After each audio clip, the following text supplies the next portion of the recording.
Hello बच्चों, welcome to destination classes. आप सभी लोगों का इस डेस्टिनेशन क्लासेस पे आप लोगों का बहुत बहुत स्वागत है। जैसे कि आप लोगों का जो संसाधन का जो चैप्टर चल रहा था, उसमें पहले पार्ट में जो है कुछ लेक्चर 1 में हम कुछ टॉपिक को पढ़ाए थे। उसी के बाद उसी से जुड़ा हुआ दूसरा टॉपिक हम लोग लेकर के आए हैं, जो आगे इस वीडियो के माध्यम से आप लोग का कंप्लीट करा दिया जाएगा। यानी कि 2 वीडियो में ही एक चैप्टर आप लोग का कंप्लीट हो जाएगा। और एक बात और बता देते हैं कि पहला वीडियो जो बना था उसमें बहुत सारे बच्चों का बहुत सारा सहयोग रहा है और बहुत पसंद आया सभी को।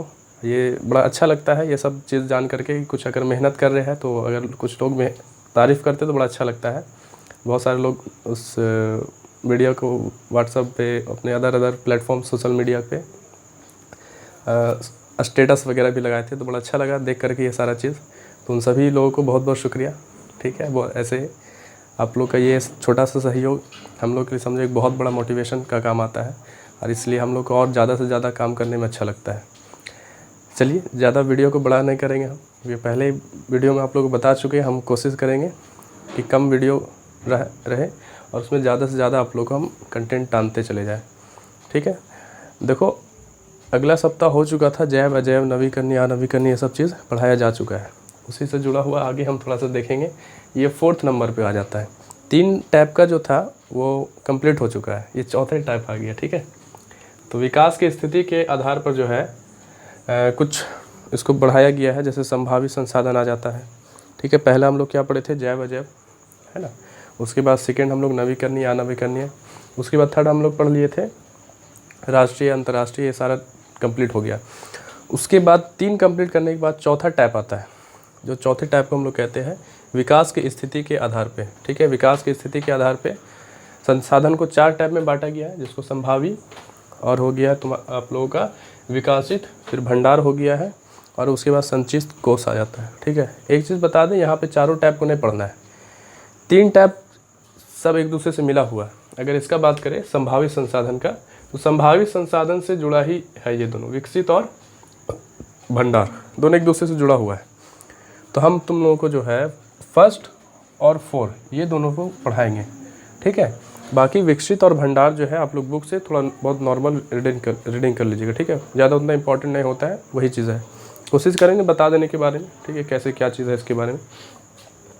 तो पहला है संभावित संसाधन। संभावी यानी अगर ज्योग्राफी की बात किया जाए, जिसका जैसा नाम होता है उसी हिसाब से उसका जुड़ा हुआ बात रहता है। ठीक है, तो ऐसे संसाधन जो किसी क्षेत्र विशेष में क्या है मौजूद हो, जिसे उपयोग में लाए जाने की संभावना क्या रहे बनी रहती है तथा इसका उपयोग अभी तक नहीं किया गया है ना। जैसे एग्जांपल के तौर पे अगर बात करें कि ऐसे संसाधन, संभावित संसाधन ऐसे संसाधन आ जाएंगे जो एक जगह पे, विशेष जगह पे वो रखा हुआ नहीं है, वो प्रकृति की तरफ से वहाँ मौजूद है और जिसकी जानकारी हम लोगों को मिला हुआ है, लेकिन अभी तक उस संसाधन का उपयोग हम लोग नहीं किए हैं। तो वैसे संसाधन को क्या करेंगे, संभावित संसाधन कहेंगे, है ना, जिसकी उपयोग करने की संभावना है लेकिन उसका उपयोग अभी हम लोग नहीं किए हैं। आने वाले भविष्य में हो सकता है हम लोग उसका उपयोग करेंगे, है ना। तो वही संसाधन आ जाता है संभावित संसाधन में। जैसे एग्जाम्पल की बात बताएं कि जैसे हिमालय क्षेत्र हो गया हिमालय के क्षेत्र में बहुत सारे खनिज वगैरह, मिनरल्स वगैरह हम लोग को देखने को मिलता है, लेकिन आज तक उस खनिज को हम लोग प्राप्त नहीं किए हैं। लेकिन एक चीज़ पता है कि हाँ, वहाँ हिमालय क्षेत्र में बहुत सारा खनिज है, तो इसकी हम लोग को जानकारी है, लेकिन इसके हम लोग प्राप्त अभी नहीं किए हैं। सेकेंड हम लोग बात करते हैं राजस्थान और गुजरात के क्षेत्र में, है ना। राजस्थान, हिंदुस्तान के मैप अगर देखोगे तो राजस्थान और गुजरात में जो है वहाँ हवा वगैरह बड़ा अच्छे तरीके से चलता है और तापमान वहाँ का काफ़ी ज़्यादा बढ़ा रहता है। इस वजह से हवा के माध्यम से जो है हम लोग पवन ऊर्जा को वहाँ से पैदा कर सकते हैं और हवा के कारण जो सौर ऊर्जा वगैरह हो गया है, ये चीज़ हम लोग यानी कि एक तरह का करंट वहाँ से उत्पन्न कर सकते हैं। यानी ये भी एक तरह का देखा जाए तो बहुत अच्छा है बन गया वहाँ पे कि राजस्थान और गुजरात के क्षेत्र में क्या हो गया, पवन और सौर ऊर्जा है जो अभी है, जिसका हम लोग आने वाले फ्यूचर में उसका उपयोग भी कर सकते हैं, है ना। पवन ऊर्जा आप लोग देखोगे इस तरीके जो घूमता है, 3 पंखा टाइप में होता है बड़ा बड़ा। ठीक है, वो पूरे उसके घूमने से क्या होता है, करंट पैदा होता है। ठीक है, वहाँ क्या होता है, एरिया जो है उस एरिया पर काफ़ी गर्मी ज़्यादा पड़ता है, ज़्यादा हीट होता है। ठीक है, क्योंकि डिज़र्ट टाइप का एरिया होता है, इस वजह से वहाँ पे और भौगोलिक हिसाब से, क्षेत्रफल के हिसाब से देखो सब एरिया बहुत ज़्यादा, राजस्थान सबसे बड़े में आ जाता है। तो वहाँ पे क्या है, ये सारी चीज़ हम लोग कर सकते हैं आराम से, कोई ऐसा दिक्कत नहीं होता है। तो इस हिसाब से आप लोग यहाँ पे देख लो। ठीक है, तो संभावित संसाधन में इस बात का ध्यान देना है कि वैसा सारा संसाधन जिसके क्या है संभावना है, संभावना क्या वो सारा संसाधन ये संसाधन है, लेकिन इसका उपयोग हम लोग आने वाले भविष्य में करेंगे। अभी इसका उपयोग हम लोग नहीं किए हैं, है ना। बस मालूम है हम लोग कि हाँ ये चीज़ प्रेजेंट है, लेकिन इसका उपयोग नहीं किए हैं। आने वाले भविष्य में हो सकता है अगर इसकी ज़रूरत पड़े तो हम लोग कर सकते हैं, है ना। जैसे एग्जांपल में कुछ बात बता दिए है। हिमालय क्षेत्र में आपका खनिज मिल ही सकता है, राजस्थान और गुजरात के क्षेत्र में तो पवन और सौर ऊर्जा होता ही है, ठीक है। चलो तो एक चीज़ बता देते हैं, जब हम थोड़ा बहुत हटा करें तो ये सब थोड़ा सा तुम लोग देख लिए करो, ठीक है। इसको नोट करते चला करो, ठीक है, क्योंकि हम कोशिश करते हैं नोट्स ऐसा लाने का कि एकदम साधारण भाषा में हो, है ना।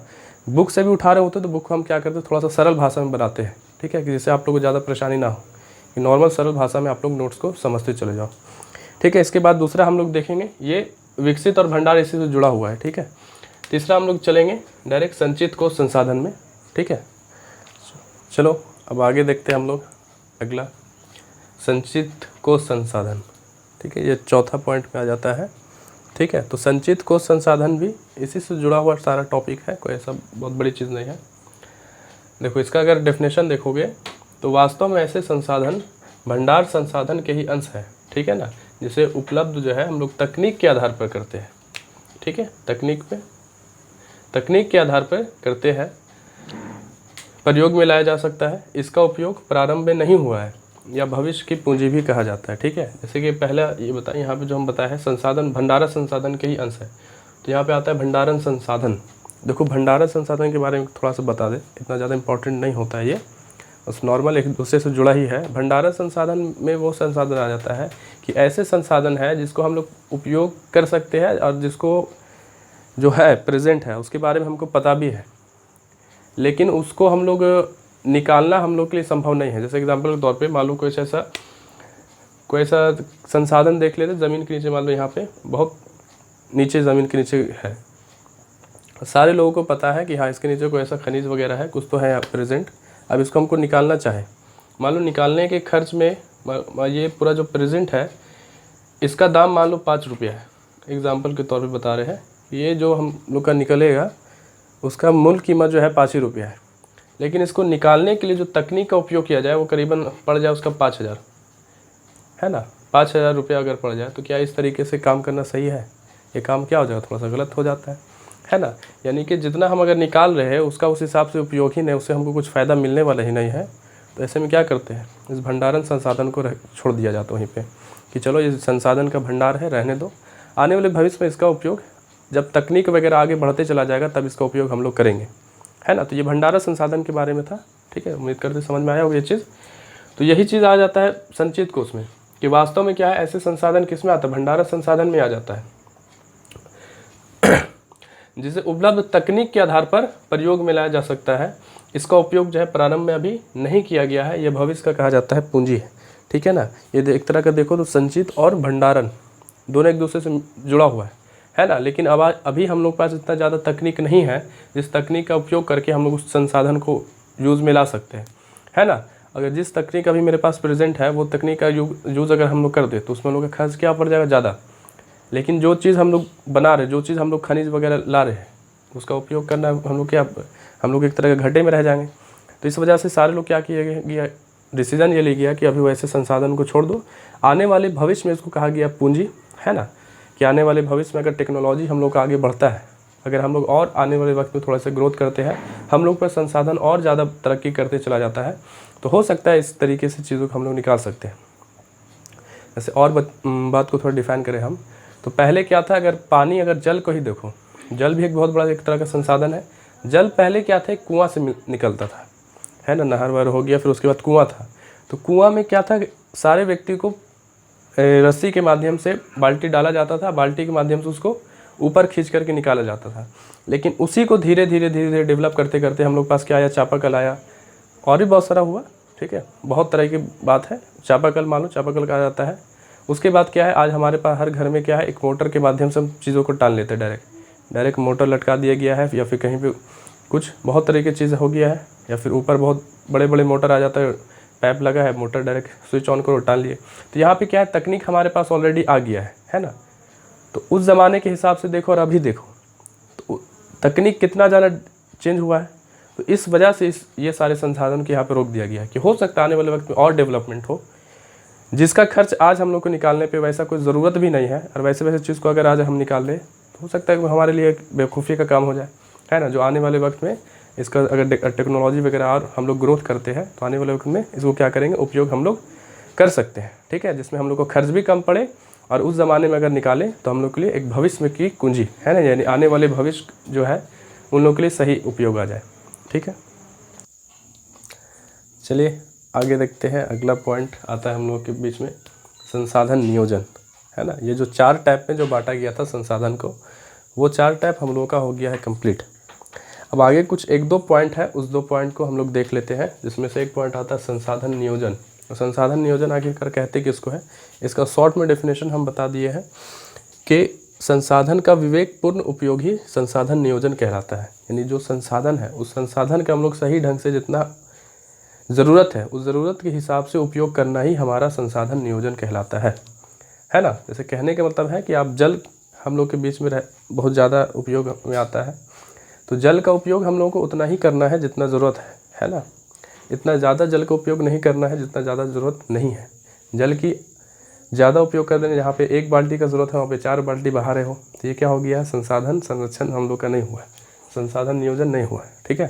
संसाधन नियोजन किसे कहेंगे, उसे ही कहेंगे जिसका हम लोग जितना ज़रूरत है, जो संसाधन हम लोगों को जितना ज़रूरत है उसका उतना ही उपयोग किया जाए, वो हमारा क्या कहलाएगा, संसाधन नियोजन। यानी संसाधन का एक प्रकार का बचाव करना संसाधन नियोजन कहलाता है, ठीक है। उसी से जुड़ा हुआ ये आता है संसाधन संरक्षण। संसाधन नियोजन, संसाधन संरक्षण सब एक दूसरे से जुड़ा हुआ है, ठीक है। इसमें क्या आता है, सभ्यता एवं संस्कृति के विकास में संसाधनों की अहम भूमिका होती है, किंतु संसाधनों का विवेकपूर्ण या अतिशय उपयोग विविध प्रकार के सामाजिक, आर्थिक, सांस्कृतिक एवं पर्यावरणीय समस्याओं को जन्म देती है। संसाधनों का नियोजन एवं विवेकपूर्ण उपयोग ही संसाधन कहलाता है। ये बहुत बड़ा एक डेफिनेशन था, है ना, इसको हम शॉर्ट करके हम लिखा दिए हैं।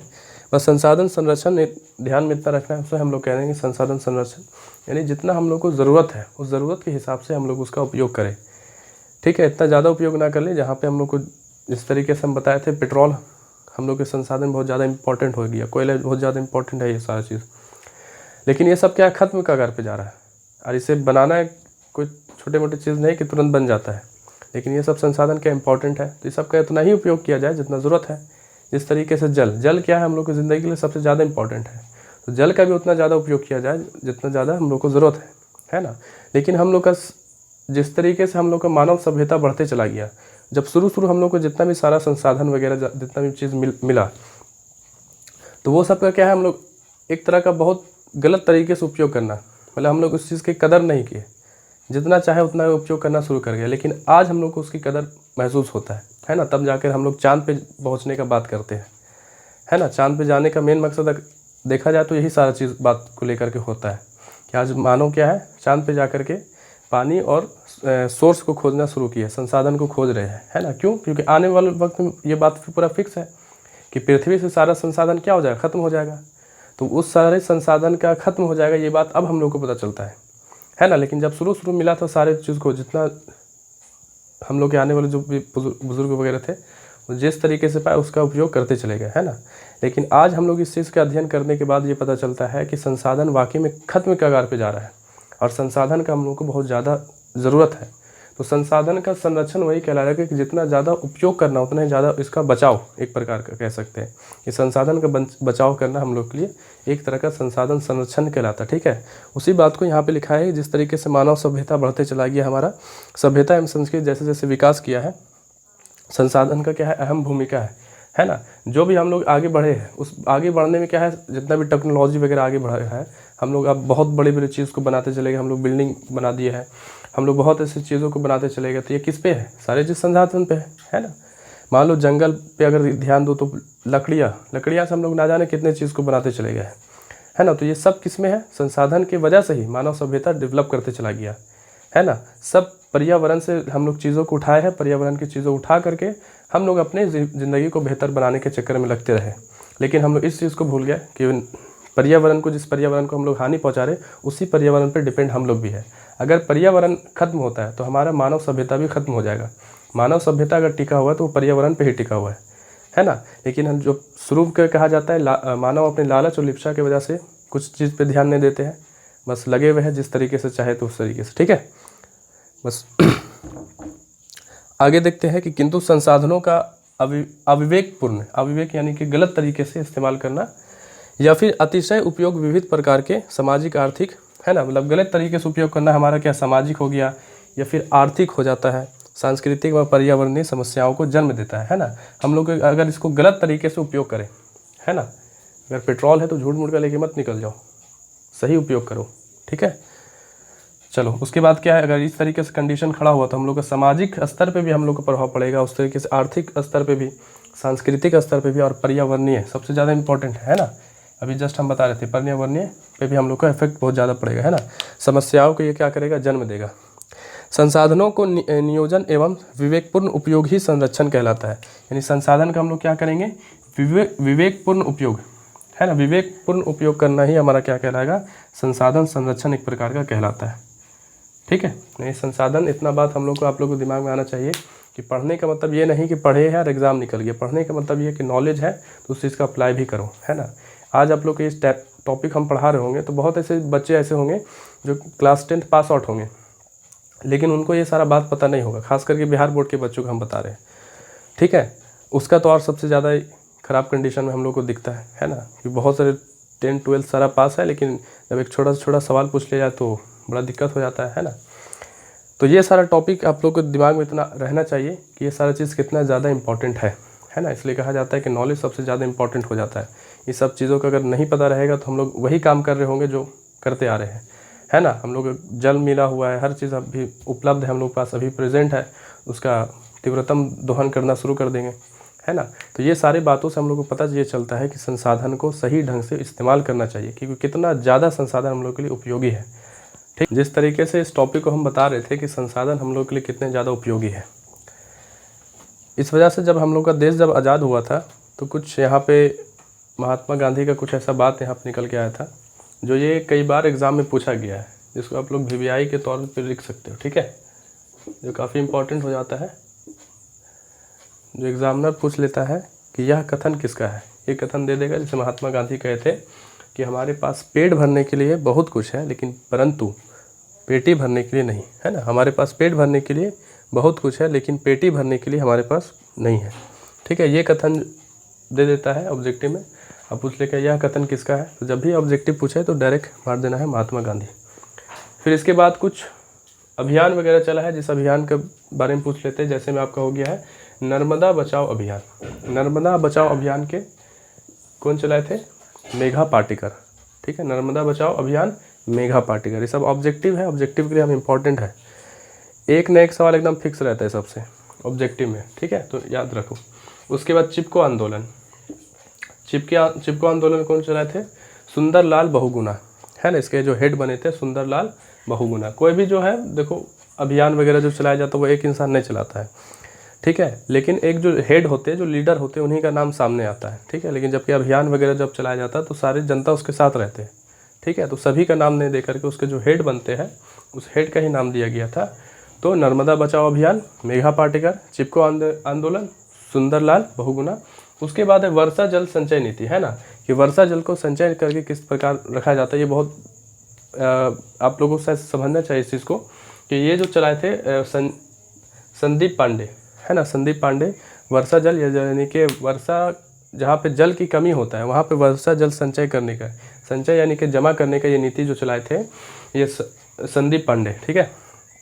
यानी कि जहाँ जहाँ जिस क्षेत्र में आप लोग क्लास 6-7 के बुक को, साइंस के बुक को आप लोग अध्ययन करोगे तो वहाँ से आप लोग ये पता चलता है कि एक व्यक्ति थे जहाँ पे पानी का कमी हो रहा था, तो पूरे अपने एरिया में मैक्सिमम जगह पे वो गड्ढा खुदवा दिए थे। ये चीज़ चलाया गया था, ठीक है ना। मैक्सिमम जगह पे गड्ढा खुदवाए थे, जिस गड्ढे में सारा जो बरसात हुआ, बरसात का जो पानी आकर के जमा, और वो जमा होने के बाद सारा पानी नीचे चला गया। इससे क्या है कि जो नीचे का पानी का स्तर था जो घट रहा था, ये नीति चलाने से क्या हो गया, पानी का स्तर थोड़ा सा बढ़ा था। इस वजह से ये सारा नीति चलाया जाता है कि जिस जिस जगह पे वर्षा का कमी होता है ना, जहाँ पे जल का कमी है, तो वहाँ पे इस तरीके से काम करवाना ज़रूरी हो जाता है कि जहाँ जगह जगह पे क्या करो, गड्ढा खोद दो, जिससे क्या हो, जो पानी आए वो पानी पड़ने के बाद एक जगह गड्ढे में जा कर के जमा हो जाए। गड्ढा में जमा होने के बाद वो सारा पानी धीरे धीरे नीचे जाता है, कुछ पानी नीचे जाता है, कुछ पानी ऊपर जाता है, ठीक है। तो ये तो कुछ एक्स्ट्रा बात हो गया, लेकिन ये चीज़ मेरे ख्याल से आप लोगों को बताना, ये जानना बहुत ज़रूरी होता है, ठीक है। तो याद रखो, हमारे पास पेट भरने के लिए बहुत कुछ है, परंतु पेट ही भरने के लिए कुछ नहीं है। ऐसा गांधी जी इसलिए कह रहे थे, उस वक्त देश आज़ाद हुआ था, तो देश का कंडीशन ये था, उस वक्त भुखमरी का वक्त था। तो सारे लोग अपने देश के बारे में ना सोच करके अपने बारे में सोच रहे थे। तो अपना प्रॉपर्टी वो खुद ही हड़प रहे थे, है ना, कि सारा ये हमारा है, सारा हमारा ये है, ठीक है। ये इस वजह से कह रहे थे कि ये पेट ही मत भरो, अभी पेट भरो, है ना। हमारे पास बहुत सारा संसाधन है, उससे पेट भरो और अन्य लोगों का भी पेट भरा दो, ठीक है ना। तो हमारे पास पेट भरने के लिए बहुत कुछ है, परंतु पेट ही भरने के लिए कुछ भी नहीं, ये कथन है महात्मा गांधी का। उसके बाद नर्मदा बचाओ अभियान मेघा पाटेकर, नर्मदा बचाओ अभियान मेघा पाटेकर, नर्मदा बचाओ अभियान मेघा पाटेकर। चिपको आंदोलन सुंदरलाल बहुगुणा, चिपको आंदोलन सुंदरलाल बहुगुणा। फिर वर्षा जल संचय नीति संदीप पांडे, एकदम मोस्ट वीवीआई ये सब से बता रहे। नेक्स्ट सवाल एकदम फिक्स रहता ही रहता है, इस वजह से मैं अलग से इसको लिखा के करवा दे रहे हैं, आएगा ही आएगा। अगला सुनो, इसके बाद इतना कंप्लीट होने के बाद फिर संसाधन के संरक्षण हेतु अंतर्राष्ट्रीय स्तर पे जो है अनेक सम्मेलन हुए। अब जिस तरीके से हम लोग इस चीज़ को देख रहे हैं कि जो संसाधन हम लोग के लिए क्या है, धीरे धीरे इंपॉर्टेंट हो रहा है। अब इस चीज़ का जो है धीरे धीरे सारे लोग को जानकारी हो रहा है। अब संसाधन ऐसा थोड़ी है कि हिंदुस्तान के लोग जो यूज़ कर रहे अदर कंट्री नहीं यूज़ करेंगे, उनके पास भी वही संसाधन है ना। बस हमारे देश में ज़्यादा हो गया, अदर देश में कुछ ज़्यादा है तो हमारे देश में नहीं है, ये कंडीशन चल रहा था, ठीक है। तो इसके लेकर के जो पूरे अंतर्राष्ट्रीय स्तर पे एक सम्मेलन यानी एक तरह का मीटिंग बैठाया गया, और मीटिंग में बहुत सारी बात हुआ, ठीक है। उस मीटिंग को हम लोग थोड़ा सा देखेंगे, ठीक है। जिस तरीके से मीटिंग बैठाया क्यों गया, इस चीज़ को रिपीट करते वापस, क्योंकि हम लोग के लिए संसाधन क्या है, काफ़ी ज़्यादा उपयोगी है। तो उपयोगी होने का मतलब क्या है, सभी लोगों के लिए उपयोगी है। ये पृथ्वी पे जितने भी लोग हैं, इन सारे लोगों को इस बात को समझना पड़ेगा। इस वजह से इस बात को ध्यान देते हुए अंतर्राष्ट्रीय स्तर पे मीटिंग यानी कि एक सम्मेलन बुलाया गया। एक सम्मेलन था, 2-3 सम्मेलन हर 5 वर्ष पे ये करवाना था, ठीक है। फिर लेकिन क्या क्या वो आगे हम बताते हैं। जिसमें से संसाधन संरक्षण हेतु के अंतर्राष्ट्रीय स्तर पे क्या हुआ, सम्मेलन हुआ, जिसमें से सर्वप्रथम बताया जाता है 1-2 पॉइंट है, देख लो। 1968 ईस्वी में क्लब ऑफ रोम ने इसकी वकालत की थी, ठीक है। वकालत कौन किए थे, क्लब ऑफ रोम ने। उसके बाद 1974 या 1974 में जो है सुमशेर की एक पुस्तक आई थी, जिसमें कहा जाता है स्मॉल इज़ ब्यूटीफुल। तो स्मॉल इज़ ब्यूटीफुल जो पुस्तक है उसमें किसके है, स्मॉल इज़ ब्यूटीफुल की पुस्तक के लेखक कौन है, सुमशेर। इसको याद कर लेना, ठीक है, ये भी इंपॉर्टेंट हो जाता है, राइटर भी पूछ लेते हैं। स्मॉल इज़ ब्यूटीफुल के लेखक कौन है, सुमशेर। स्मॉल इज़ ब्यूटीफुल के लेखक कौन है, सुमशेर, ठीक है। चलो, तो देखो स्मॉल इज़ ब्यूटीफुल जो है, इसमें जो गांधी जी का कुछ बात है, जो गांधी जी संसाधन से जुड़ा हुआ कुछ बात बताए थे, उस गांधी जी के द्वारा बताया हुआ बात को कुछ इस बुक में रखा गया था, ठीक है, लिखा गया था, ठीक है। इस वजह से इसको बताया गया कि स्मॉल इज़ ब्यूटीफुल में इससे संबंधित गांधी जी के कुछ विचार प्रकाशित हुए थे, ठीक है। तो चलो, ये तो कुछ ऑब्जेक्टिव टाइप यहाँ से निकलता है, तो वो ऑब्जेक्टिव अलग अलग से हम करवा दिए। इसके बाद यहाँ पे जो पृथ्वी अंतर्राष्ट्रीय स्तर पे कौन कौन सा सम्मेलन हुआ, कौन कौन सा मीटिंग हुआ, उस मीटिंग को हम लोग देखते हैं, ठीक है, वो भी इम्पॉर्टेंट हो जाता है, ठीक है। तो चलो आगे देखते हैं पर्यावरण के समस्याओं के लिए क्या क्या मीटिंग किया गया था, जिसमें से 3 मीटिंग के बारे में आप लोगों को पढ़ना है। जिसमें से प्रथम मीटिंग को देखते हैं, प्रथम पृथ्वी सम्मेलन, जो विश्व के बीच में हुआ था। विश्व के बहुत सारे लोग इस प्रथम पृथ्वी सम्मेलन में आए थे, और आकर के सारे लोग अपना संसाधन से जुड़ा हुआ कुछ जो बात था, वो सारे लोग अपना बात एक मशवरा किए।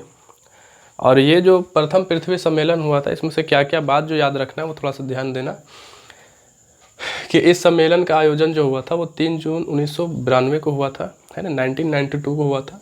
और ये कहाँ हुआ था, ये हुआ था रियो डी जेनेरो में, है ना, रियो डी जेनेरो में किया गया था, जिसका विकसित एवं विकासशील देशों के लिए करीबन 178 प्रतिनिधि इसमें भाग लिए थे, ठीक है। सवाल इसमें से आता है कि कितने प्रतिनिधि भाग लिए थे, तो 178 प्रतिनिधियों ने भाग लिया था इस सम्मेलन में। ग्लोबल वार्मिंग, अब इसमें क्या क्या चीज़ बात हुआ था, एक मीटिंग हो रहा है, कोई बात हो रहा है, तो इस पर किस मुद्दे पे आकर के बात हो रहा है, तो खास करके ग्लोबल वार्मिंग पे बात हुआ था। उसके बाद वन संरक्षण पे बात हुआ, उसके बाद जैव विविधता कार्यक्रम 21 और ये सभी पे बात हुआ। और घोषणा पत्र जो बना था वो रियो घोषणा पत्र पर जो है ये समझौता किए गए थे, है ना, कितने लोग आए थे? 178 लोग। देखो इसको याद करने का तरीका हम ऑप्शनल क्लास में बताते हैं कि इतना जो होता है बच्चे लोग याद करने बड़ा मुश्किल हो जाता है। तो याद करने का तरीका क्या है? चुपचाप से 2-3 बात को याद रखो ध्यान में।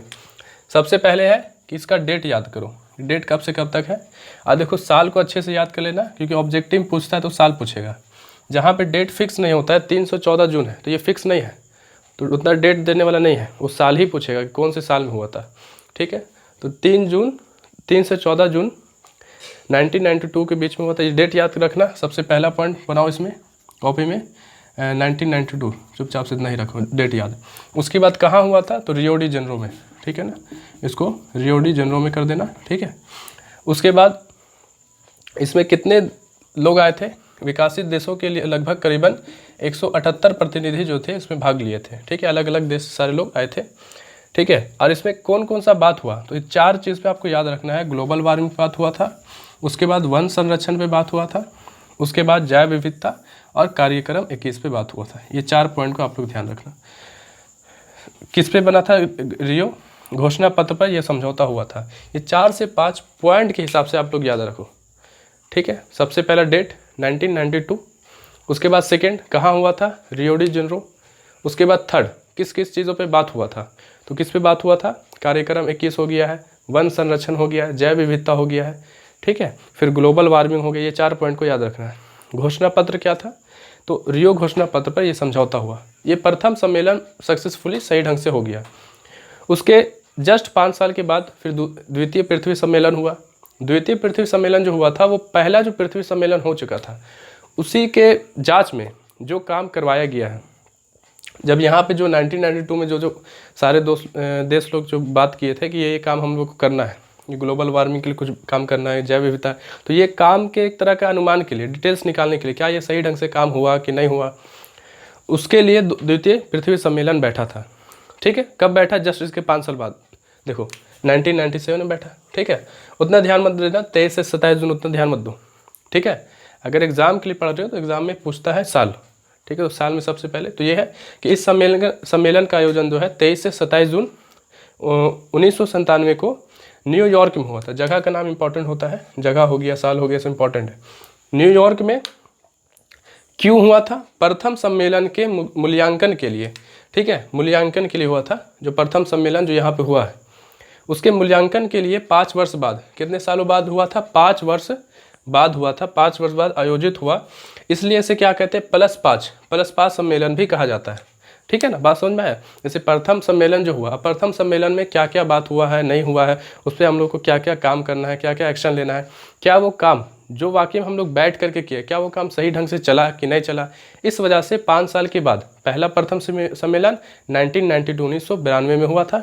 दूसरा कब हुआ? 1997 में, यानी 5 साल के बाद फिर से बैठक लगाया गया, क्या काम सही ढंग से हुआ या नहीं हुआ, उसके लिए ये चीज़ बैठा गया था। ठीक है, चलो तो द्वितीय पृथ्वी सम्मेलन में क्या रखना ध्यान? बस 2-3 पॉइंट को ध्यान में रखो। एग्जाम के लिए तैयारी कर रहे हो, डेट याद रखना। डेट में चुपचाप से डेट क्या करना है, इससे 5 साल बढ़ा दो। प्रथम का हुआ 1992, 5 साल बढ़ाओ 1997।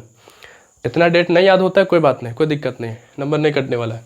ठीक है, कहाँ हुआ था? न्यूयॉर्क में। ऑब्जेक्टिव पूछता है, ध्यान रखना। न्यूयॉर्क में क्यों हुआ था? प्रथम पृथ्वी सम्मेलन के क्या मूल्यांकन के लिए हुआ था, मूल्यांकन करने के लिए प्रथम पृथ्वी। तो देखना 5 साल से, जस्ट 1992 से 97 में 5 साल लगा। इस वजह से इसे क्या कहा जाता है? इसे +5 सम्मेलन भी कहा जाता है। ठीक है, जब इतना लिख दोगे तो फिर कहाँ जा रहा नंबर? ठीक है ना, इसे नंबर देगा। ठीक है ना, तो चलो आगे देखते हैं।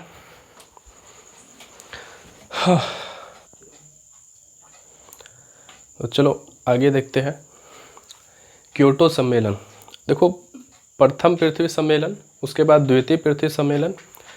द्वितीय पृथ्वी सम्मेलन होने के बाद जस्ट द्वितीय पृथ्वी सम्मेलन 1997 को हुआ था।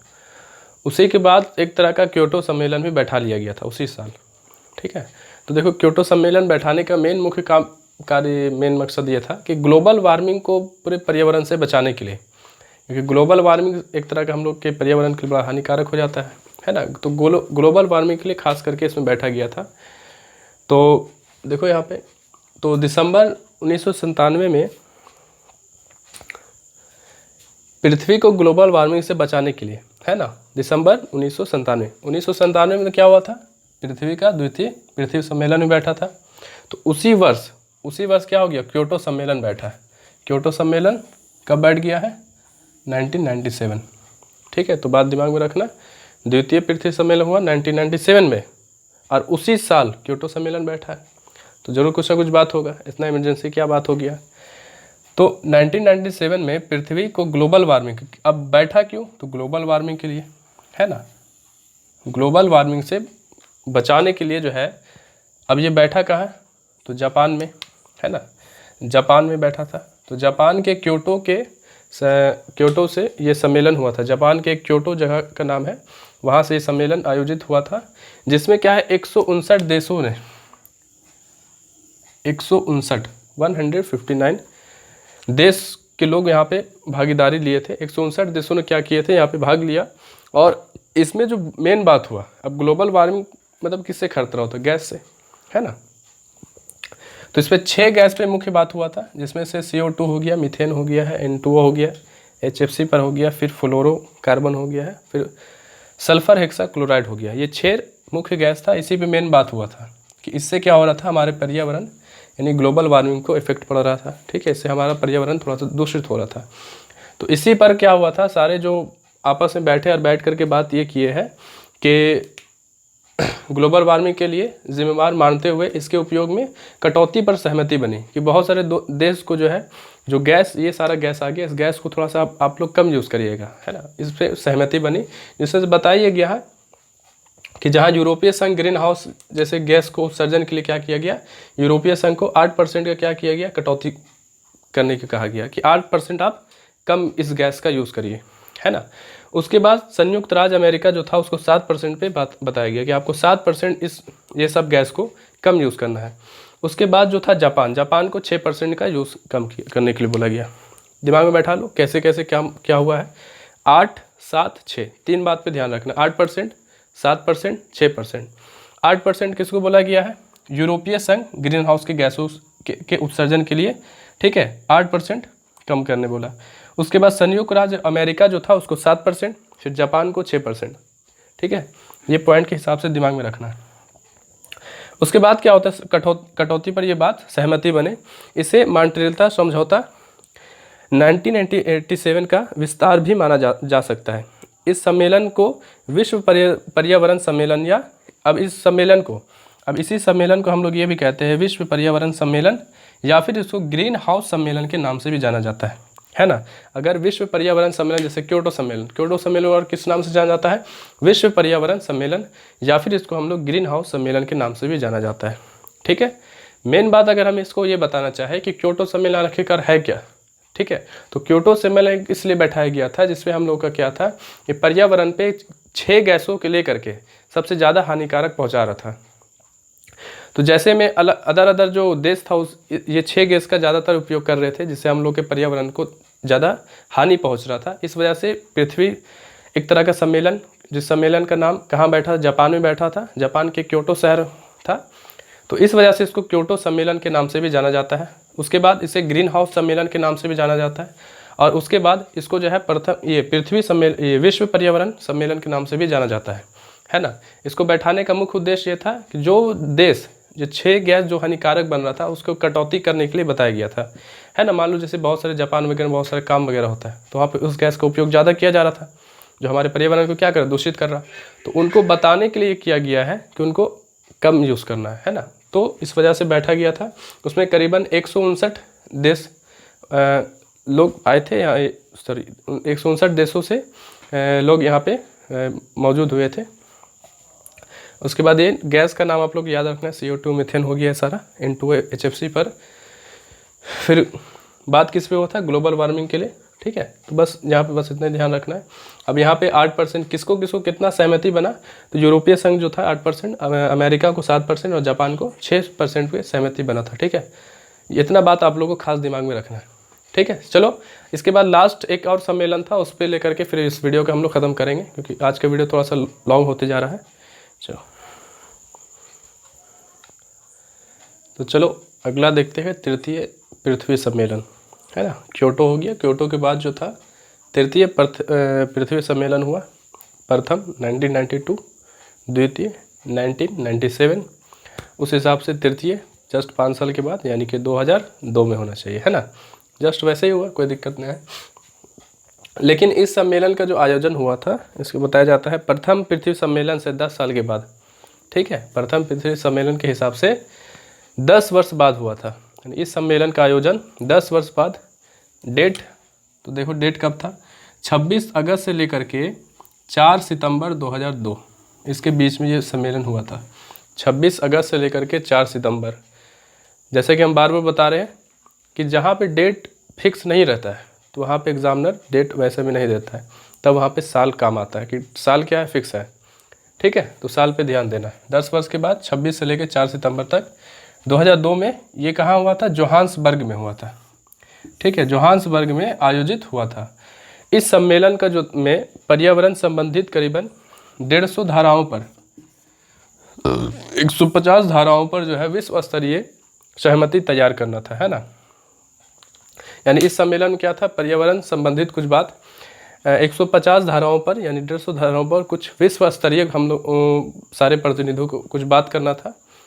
लेकिन यहाँ पे जो पूरे सारे देश से जो लोग आए थे, करीबन बताया जाता है यहाँ पे 2000 व्यक्ति आ गए थे। 2000 लगभग 2000 प्रतिनिधियों ने इसमें भाग लिए थे विभिन्न देशों से, है ना। पर इस सम्मेलन का कोई परिणाम नहीं निकला, है ना। लेकिन हम लोग को काम क्या था, 150 धाराओं पर विश्व स्तरीय सहमति तैयार करना था, लेकिन इस सम्मेलन का कोई परिणाम नहीं निकल सका। इस सम्मेलन में विश्व के विभिन्न देशों से लगभग 150 प्रतिनिधि, है ना, लगभग 2000 प्रतिनिधियों ने भाग लिया था। इस वजह से ये मीटिंग जिस हिसाब से बैठाया गया था, यानी तृतीय पृथ्वी सम्मेलन जो हुआ था, जिस मकसद से हुआ था, है ना, 150 धाराओं पे जो बात करना था, वो काम कंप्लीट नहीं हो पाया, है ना। अब यहाँ पे कई तरह का रीज़न निकल के आता है।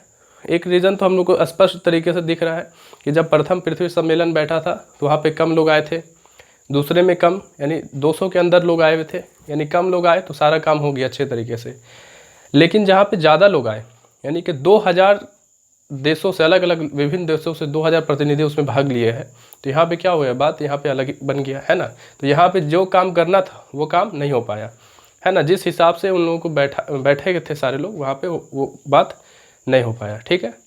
तो यही था आप लोग का प्रथम और द्वितीय और क्योटो और तृतीय सम्मेलन। ये 4 सम्मेलन हुआ, तो 4 सम्मेलन में से एक न एक सवाल आप लोग के लिए इंपॉर्टेंट हो जाता है। तो ये 4 में से आप लोग को क्या करना है, चुपचाप से वीडियो देखते जाओ, एयरफोन लगाओ, 1 बार 2 बार वीडियो को रिपीट करके देखते रहो, खुद ब खुद दिमाग में बैठते चला जाएगा, है ना। बस डेट, जगह का नाम, ये सब बस याद रखना है, ठीक है। चलो, तो ये वीडियो मेरे ख्याल से बहुत ज़्यादा बड़ा बन गया है, ठीक है। लेकिन आप लोग का सिलेबस भी थोड़ा टानना है हमको, तो ज़्यादा नहीं, नॉर्मल 2x का स्पीड पे देख लिया करो जब वीडियो बड़ा बन जाए तो आज का वीडियो मेरे ख्याल से इतना ही रहने देते हैं, ठीक है। कैसा लगा ना लगा आप लोग ज़रूर बताया करो, और जो ये थोड़ा सा बन रहा वीडियो की क्वालिटी वगैरह हमको ऐसा प्रॉब्लम परेशानी हो तो ज़रूर कमेंट करके बता दो, है ना, ठीक है। तो चलो आज के वीडियो इतना ही रहने देते हैं, आप लोगों से मिलते हैं हम अगले वीडियो में, ठीक है।